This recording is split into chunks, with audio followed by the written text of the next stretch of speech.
Na televiziji Slovenija sem zaposlen kot tonski mojster.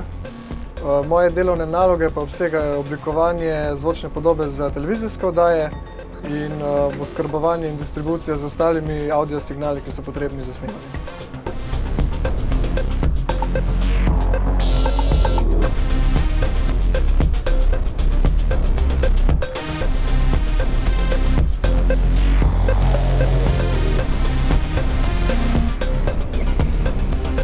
Znanje iz digitalne obdelave signalov in brezžičnih komunikacij, ki sem jih dobil na študiju elektrotehnike, mi močno pomagajo pri reševanju in odkrivanju težav, ki nastanejo pri snemanju.